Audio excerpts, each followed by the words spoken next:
til den her video. I dag spiller jeg min ven, der hedder Mikkel. Hej. Nej, han hedder Emil faktisk. Eller det hedder hans storebror. Ja, Fordi han spiller på hans storebrors account. det er en del computer. Dum. Nå, ja. Ja. Det er part 1 af Magne og Mikkels traktorservice. Faktisk ræk. Ja, traktorstræk. Kom. Mikkel, tag en traktor. Hvorfor? Fordi vi skal ned til shoppen hernede. Ja, men hvorfor skal jeg tage en traktor? Fordi du skal hente din balvogn. Okay. Ej, pis, nej, jeg tager den røde. Dips. Og du tager sgu bare mig til skam. Ja, sgu da. Skal vi huske ruteblinket? Ja. Hvordan får jeg man slår ruteblink til? Det ved jeg ikke. Det går man på hvilket tidspunkt. Jeg har lavet specielt knapper sådan. Jeg har bare gået i indstillinger, og så har jeg sat den på en knap, jeg ikke bruger. Jeg plejer at skulle trykke... nu har jeg ruteblink på. Det er fordi, jeg skal trykke... Ja, den der knap, ligesom blink-knappen, ikke? Ud til højre, og så skal jeg trykke pil op. Så er ruteblink på. Det er nok bare fordi John Deere ikke har det. Gør dog lige, mand! Dumme taber.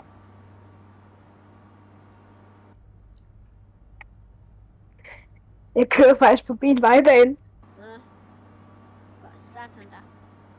Ja, og I skal huske at like og subscribe. Ja, I skal huske at like og subscribe, ellers så kommer jeg og spiser jer. Det har jeg lige sagt. Du behøver ikke at sige det anden gang. Jo. Dum.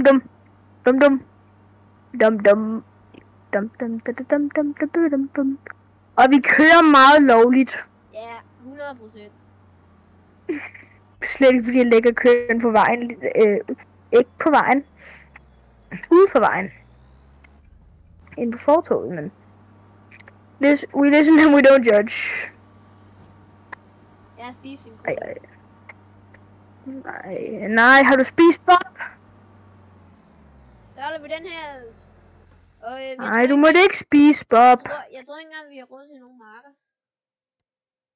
Ej, det er ikke godt. Hvor er bilen henne? Mikkel, har du taget bilen, Mikkel? Nej. Jo. Nej, den holder ude ved laderen. Okay. God dreng. Good boy. Nu er jeg ikke galt. Good boy. Hold din kæft. Du skal ikke lære de små noget nyt. Good boy. Mikkel er en good boy. Ja, jeg ved det godt. Jeg er Magnus lille slave. Det er han faktisk. Og så er det ikke engang løgn. Det er både... Ja, det er både skolen og i alt.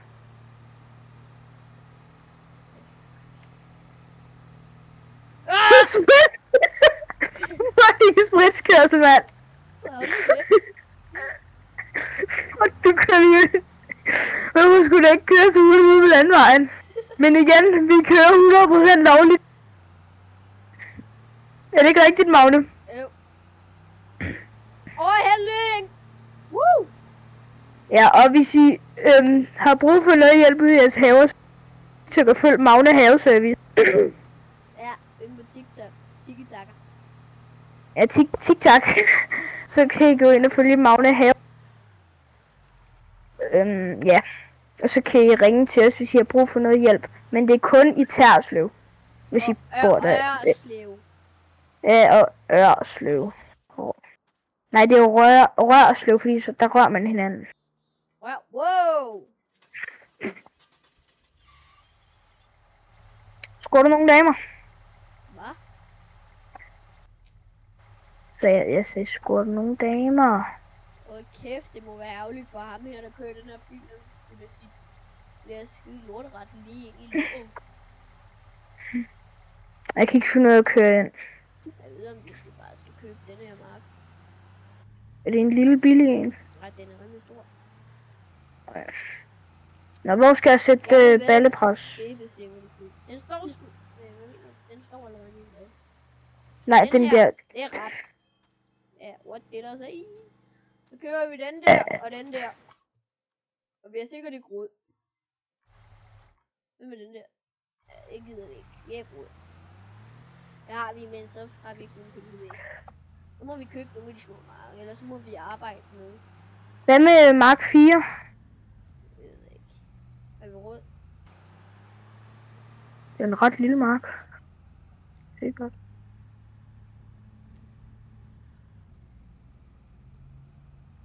Den koster 50.000 Mark 4. Jeg kører sgu lidt spritkørelse, men det går sgu nok. Ja, skal jeg købe Mark 4? Ja, jeg tror ikke, du kan. Jo, 50.000. Ja, men den har en... Ja, men du kan ikke, for du er ikke overbestyrer endnu.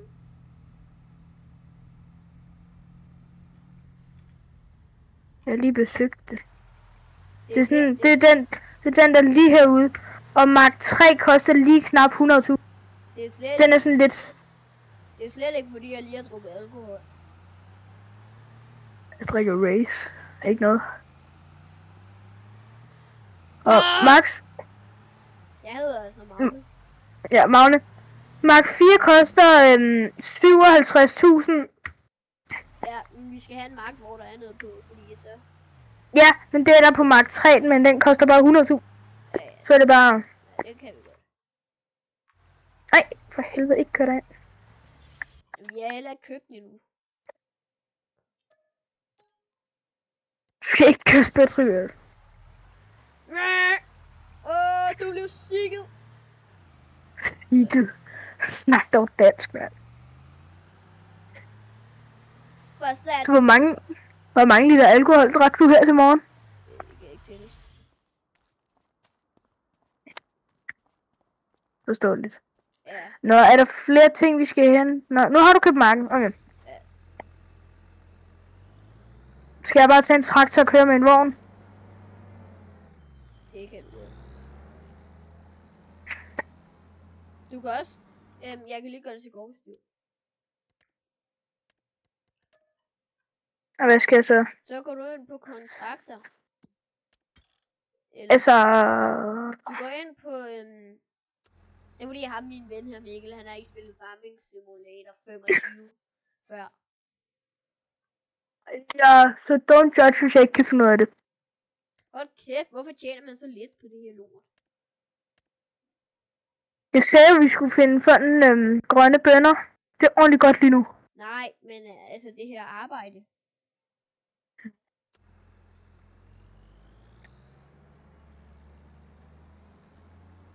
Der, kontrakter. Ja, hvem skal vi tage? Det kan være lige meget, når man ikke tjener noget. Bare lad være, Mikkel. Vi tjener bare på os. Du tjener 2.000. På... Ja, jeg henter en vogn. Ej, den skal være baller.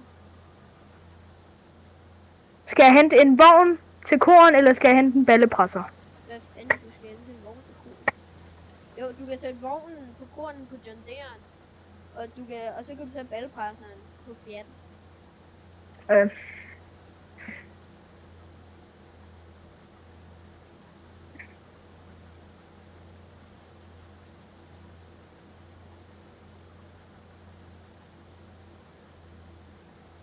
Og vi er top professionelle til det her. Ja. Vi har gjort det sådan cirka mange gange. Just JK. Det var tæt på. Hvad? Mikkel, Hvad laver du nu? Mikkel, det højeste du har snakket, ikke? Ja. Det er helt oppe i den røde zone. Det kan jeg se herinde på mit board her, eller hvad fanden. Må jeg ikke snakke så højt? Nej, det er bare, jeg kan se. Det er fordi, jeg råber nogle gange, ikke? Så er det fordi, den kommer højere og højere op herinde. Inden på det der, jeg optager på. Der kom min også lige helt op i den røde.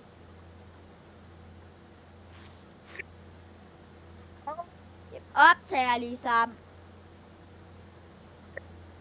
Hvornår skal jeg komme med vognen? Der går lidt tid. Ja, så lader den bare holde her.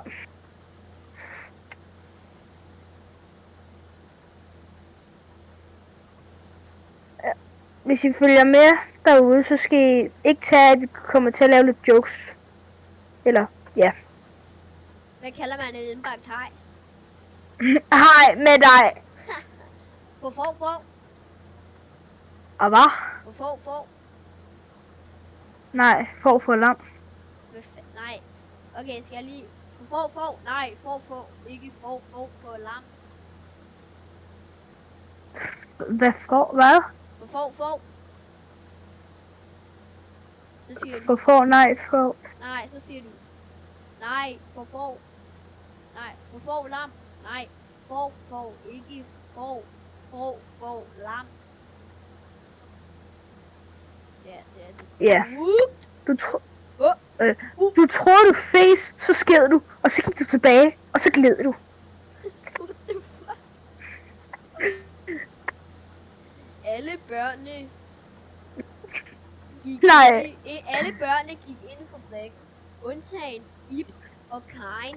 De blev til chili con carne. What? Meget sjovt. What funny skill. Alle børnene gik ind i svømmehallen, undtagen Finn. Han blev stukket ned af en pind.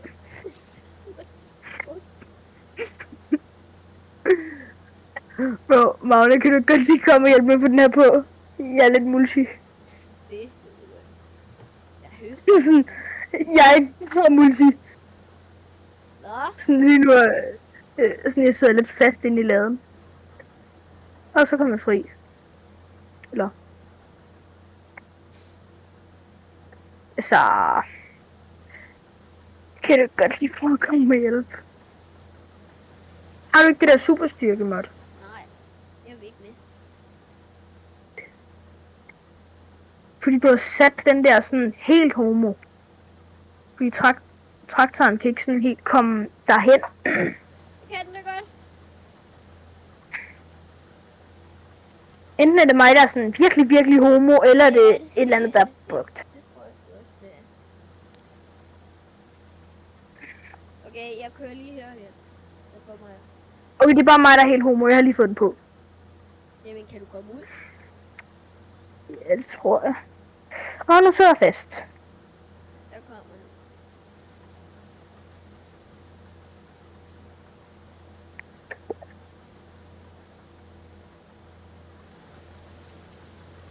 Altså, hvad fuck er det her for et homo?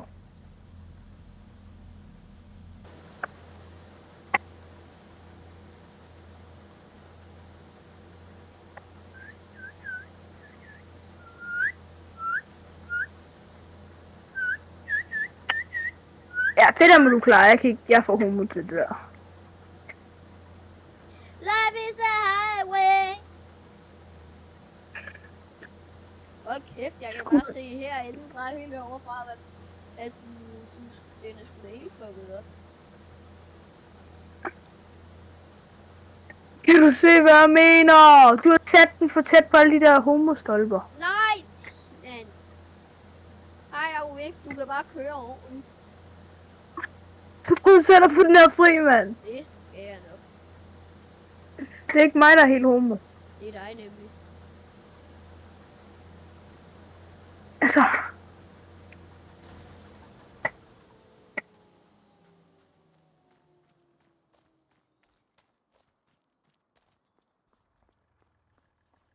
Sig mig engang, hvad fanden har du også lavet?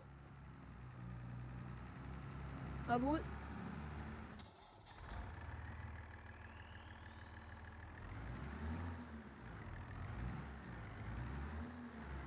Jeg ved godt, jeg er homo. Jeg fisker her.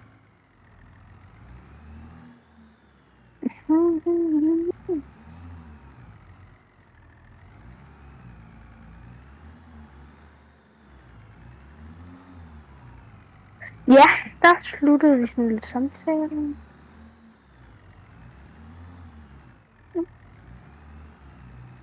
Jeg tror du ikke, det er en god tid? Magne, tror du ikke, det er et godt tidspunkt til en call me maybe? Hvad mener du? Tror du ikke, det ville være et godt tidspunkt lige nu til en call me maybe? Calling maybe. Jeg kan ikke lide. Nej, Where you think you're going, baby? Hey, I just met you, but this is crazy. But here's my number, so call me maybe. But hey, not crazy, but this is crazy. But here's my number, so suck my cock. Hent lige bilen nu. Nu bliver vi nødt til at arbejde med store klunker. Store klunker. Det sagde jeg ikke. Store problemer. Så kører du bare direkte ind i den. Okay. Ha! Ja, for satan. Sådan der.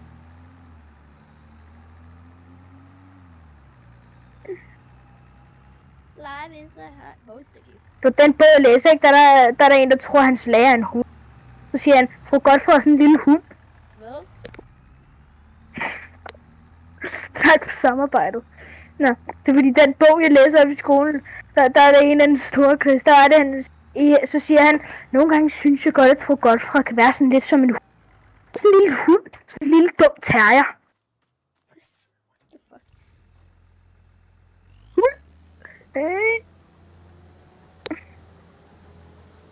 Ja, der.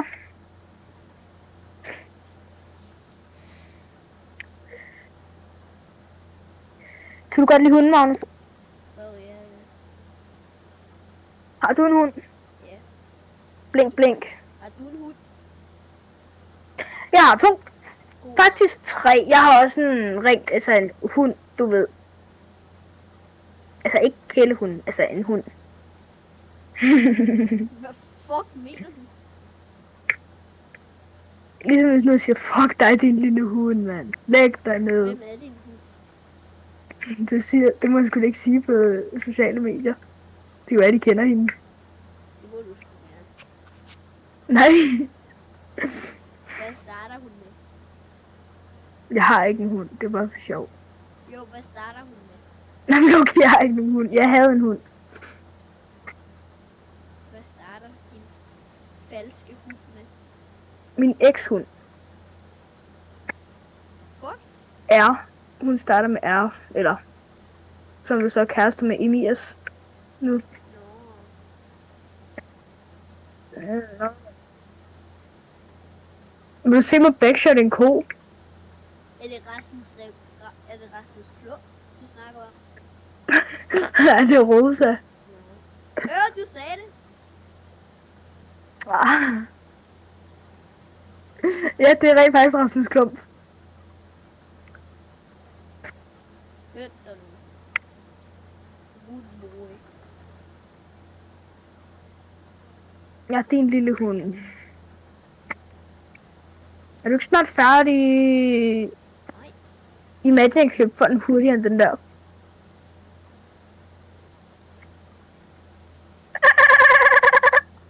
Okay, det der for et grin. Det går ondt i min ørebøv.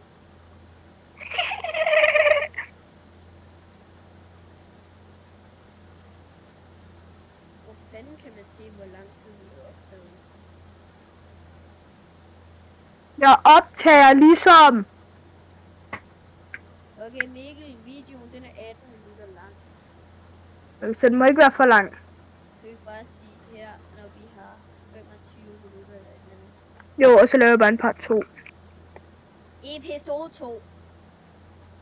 Episode 2 af Idioterne på til farming. What the fuck? Ja, jeg kommer lige lidt. Why do you think you're going crazy? Mamacita, mamacita, mamacita, mamacita.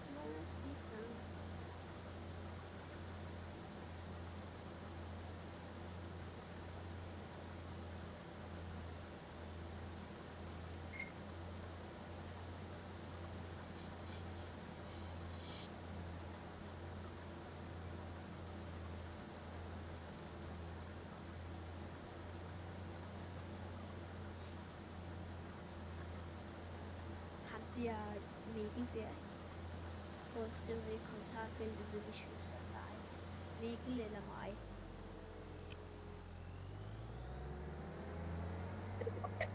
Det er mig selvfølgelig.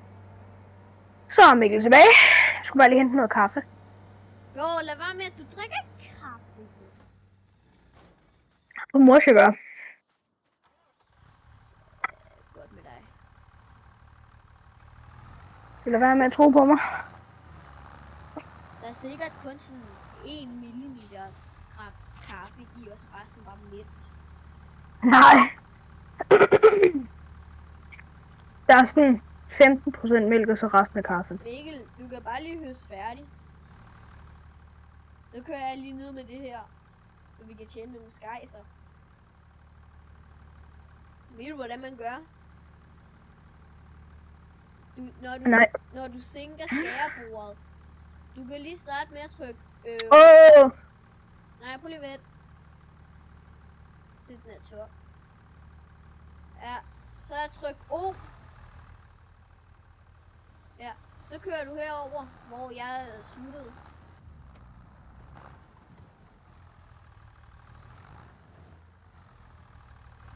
Og så trykker du bare V. Og så skal du køre den her yderste her. Det vil du udmærket. Det vil du godt. Yderste her, den skal være herude ved kanten. Og så trykker du B. Og så kører Men du skal køre den her vej, Mikkel. Mikkel. Ja, men skulle jeg ikke holde det der H inde eller sådan noget? Det gør jeg ikke, fordi der er ingen grund til det. Det kan du lære på et andet tidspunkt. Du kan jo bare køre ind til kanten. Så kører bare.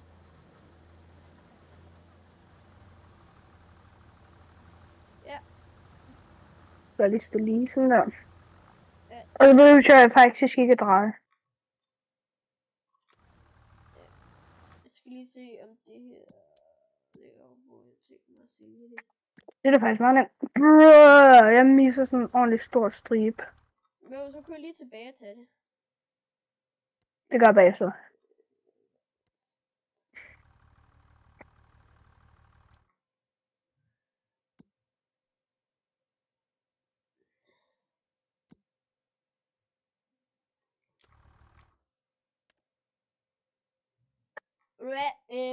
Vi gemmer det sgu til januar. Fordi at Det lyder så godt.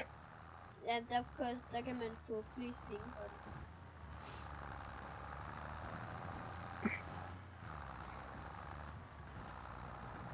Vi kan starte med at sælge nogle af alle de her ting, vi bruger. Eksempel køerne herovre.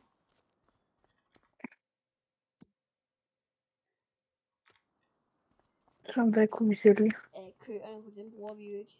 Eller, altså, ender de bare med at dø, sikkert. Det håber faktisk lidt.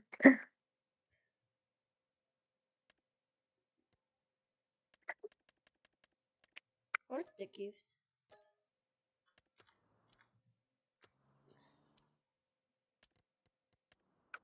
Kæft, du kan ikke køre mig tasker. Hvad? Så hvor kæft, du kan ikke køre mig tasker. Kan jeg ikke? Nej, jeg kan ikke. Jeg synes sgu det. Du er sådan en rigtig bunderøv. Hvad? Altså, du er sådan en rigtig bunderøv. Ja. Jeg er bare.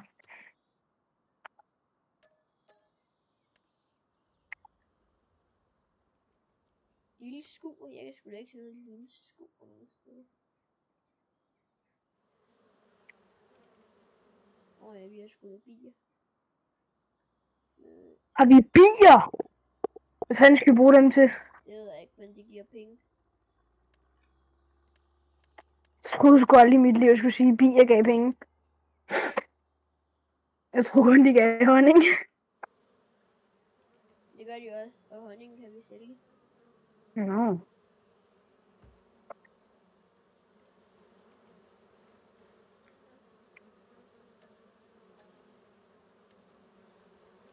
Magne, der er én ting, jeg ved. Vi skal spille en masse sammen mere. Lige indtil Emil kommer hjem.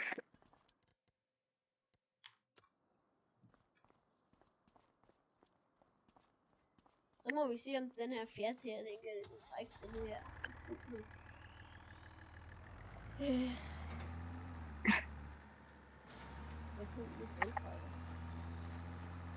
gør bare lige på. Gemmer vi også bare ballerne med dem. Ja, vi skal have positionslyset på.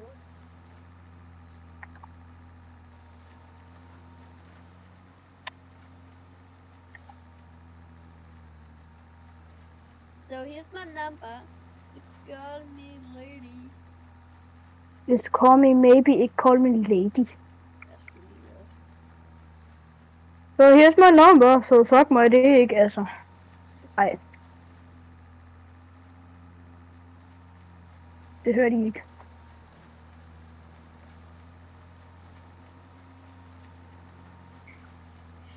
So call me maybe.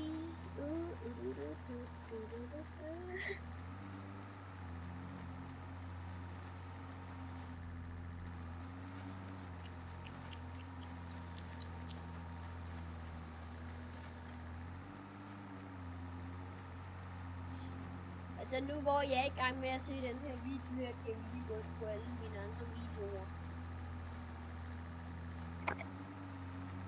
Ja, det kan være, at jeg måske ikke har været med på en masse af dem. I kommer i hvert fald til at se mere til mig.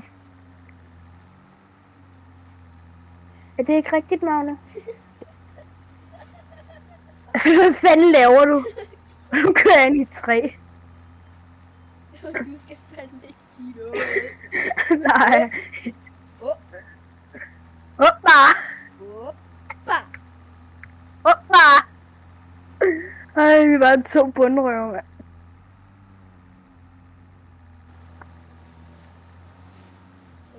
Magne, 1-10, hvor godt tror du videoen er gået? Det kommer an på, hvad folk de er til. Ja. Det kan I skrive ned i kommentarfeltet, hvad I synes. Ja, skriv lige ned i kommentaren, hvad I synes, vi skal spille, eller om I har nogle idéer, hvad vi skal spille. Og så rate lige videoen fra 1 til 10. Ja, rate videoen, og så skriv, om vi skal lave mere af det her. Fordi der kommer i hvert fald flere part af den her bane. Det er overhovedet så bliver det bare spændende, når man bliver ude kan høre, hvad vi har sagt på videoen. Ja.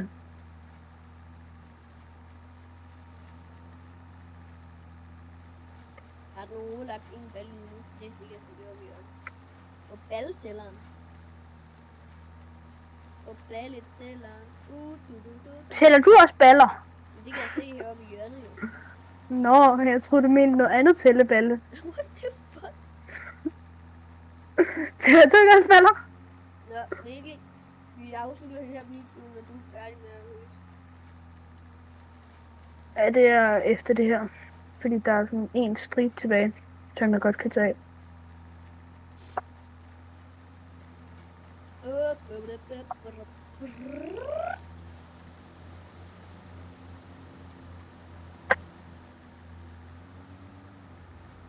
Hvorfor fanden gør du med rotorblik?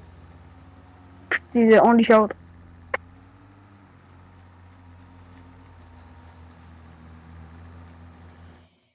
Jeg ved, vi overhovedet spiller med nogle mods på. Magnus, så er det der, vi bare slet ikke kan filme. Ej. Nå.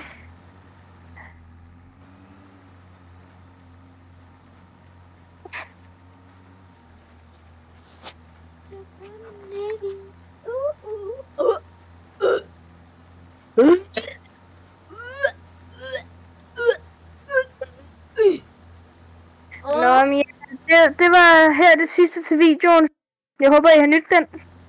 Det får jeg fandme også. Nå, jeg har det godt. Tak for i dag. Husk at like og subscribe. Hej hej.